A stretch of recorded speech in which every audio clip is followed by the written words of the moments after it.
नमस्कार, आदाब, सत श्री अकाल। डेली क्राइम स्टोरी में आप सबका स्वागत है। हमारे आसपास कभी-कभी ऐसी घटनाएँ घट जाती है, जिनके ऊपर यकीन करना बहुत ही मुश्किल हो जाता है। आज भी कहानी कुछ ऐसी ही है। यहाँ पर एक महिला गायब हो जाती है और जब मिलती है, तब कुछ टुकड़ों के साथ। ये कोई साधारण महिला नहीं थी, ये एक आर्मी ऑफिसर, रिटायर्ड कर्नल की बीवी और शहर के जाने-माने डॉक्टर की पत्नी थी। इस महिला को किसने मारा और जिस चाकू या हथियार से उसको मारा गया, यह जान के आप चौंक जाएँगे। तो बढ़ते हैं आज की कहानी की तरफ। कहानी है उड़ीसा की राजधानी भुवनेश्वर, जहाँ पे नयापल्ली करके जगह है। वहाँ पे एक बंगले में डॉक्टर सोमनाथ परिंदा अपनी बीवी के साथ, उषाश्री समला के साथ रहते थे। डॉक्टर डॉक्टर सोमनाथ परिंदा जो 1970 में सेकंड लेफ्टिनेंट करके थे और 1992 में उन्हें लेफ्टिनेंट पद से रिटायरमेंट मिल गई थी। उन्होंने इन आर्मियों की डॉक्टर बन के सेवा की थी और वो वर्ल्ड हेल्थ ऑर्गेनाइजेशन WHO में भी काम कर चुके हैं। रिटायरमेंट के बाद वो खुद का क्लिनिक चलाते थे। उनका एक बेटी और एक बेटा है। बेटा जो यूएस में है और बेटी दुबई में है। सोमनाथ जी की बात करें तो वो गुस्सैल स्वभाव के हैं। इसकी वजह से उनका मित्र परिवार भी कम है, रिश्तेदार भी कम है और उनको अपने घर वालों के साथ भी नहीं जमती थी। घर वालों के साथ नहीं जमती थी, इसलिए उनके जो बच्चे हैं, बेटा और बेटी, उनसे कम ही बात किया करते थे। वो सिर्फ अपने माँ से बात किया करते थे, वो भी हफ्ते में 2-3 बार। उनका डेली रूटीन था शाम को 6 बजे सोना और सुबह 3 बजे उठना। सब कुछ ठीक चल रहा था। इसी साल 2013 में जून महीने में उनका जो जो यूएस वाला बेटा अपनी माँ के साथ बात करने के लिए अपनी माँ को फ़ोन कर रहा था, लेकिन माँ का मोबाइल स्विच ऑफ जा रहा था। एक बार स्विच ऑफ गया, बेटे ने दूसरी बार फ़ोन किया, दूसरी बार भी स्विच ऑफ गया। कुछ देर होने के बाद बेटे ने फिर से कॉल किया, माँ का मोबाइल फिर से स्विच ऑफ था।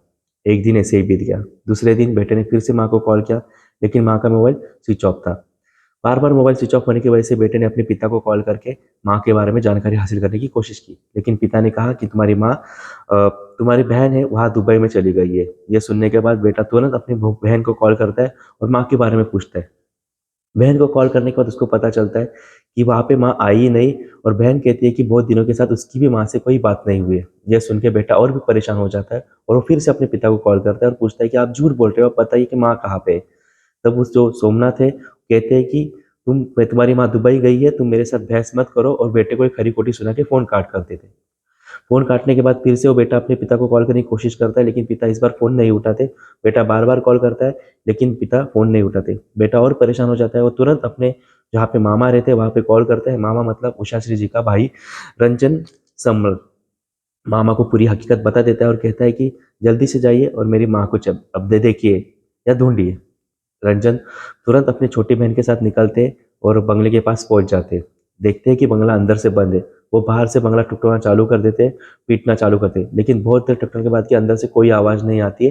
वो ठोकते रहते। तब उन्हें पता चलता है कि सोमनाथ एक बगल में खिड़की में से देख रहे।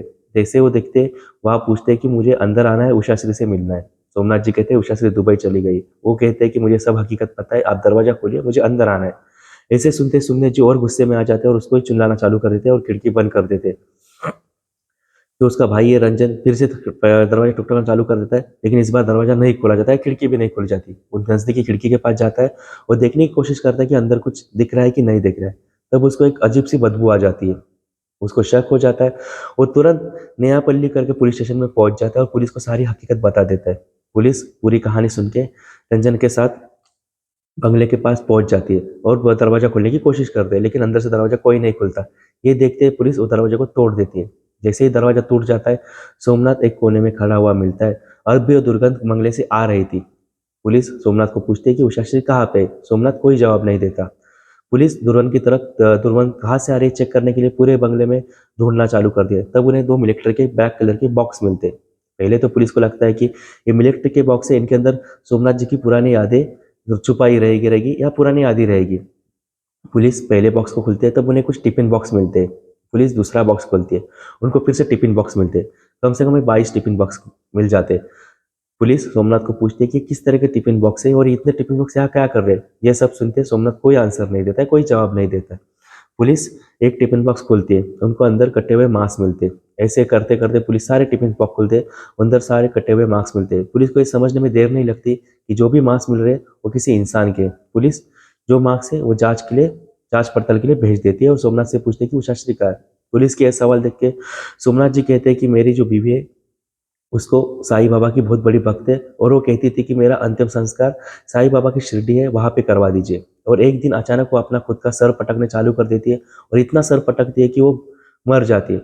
उसके मरने के बाद उसकी जो अंतिम इच्छा थी उस हिसाब से उसको शिरडी ले जाना, जो वो बेहोश या सॉरी मरी हुई है उस हिसाब से उसको शिरडी ले जाना पॉसिबल नहीं था। इसलिए मैंने उसके टुकड़े करके टिफिन बॉक्स में डाल के अंतिम संस्कार के लिए लेके जा रहा था।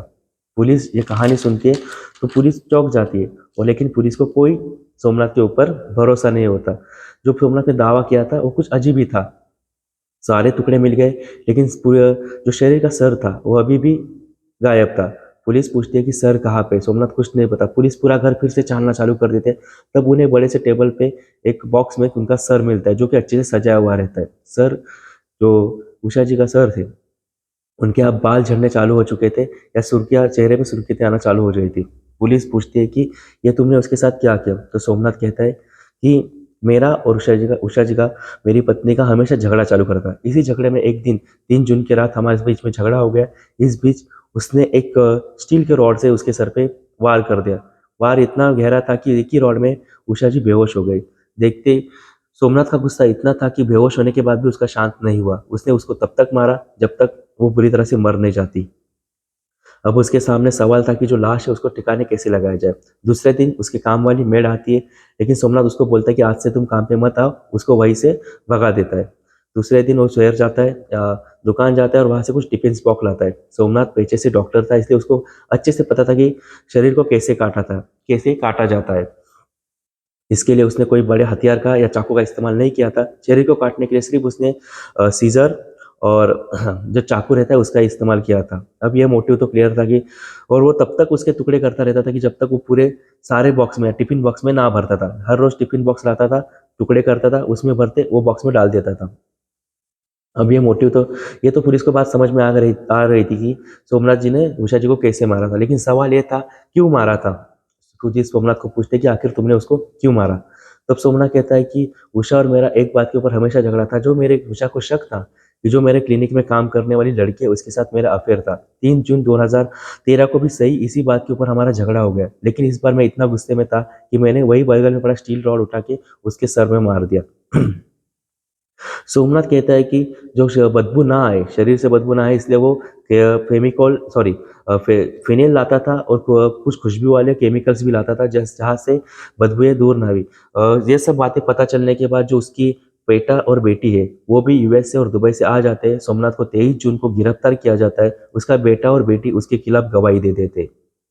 सोमनाथ से 50,000 रुपये जुर्माना लिया जाता है और उसको 2020 में उम्र कैद की सजा की जाती है। इस कहानी से हमको क्या पता चलता है? तो इस कहानी से हमको ये पता चलता है कि कभी भी गुस्से में किया गया और खुशी में किया गया काम हमेशा हमारे लिए जानलेवा ही होता है या हमारे लिए कुछ धोखा या संकट ही पैदा करता है। तो आज की कहानी में बस इतना ही। आपको ये कहानी कैसे लगी प्लीज़ मुझे कमेंट बॉक्स में बता दीजिए। तब तक के लिए धन्यवाद।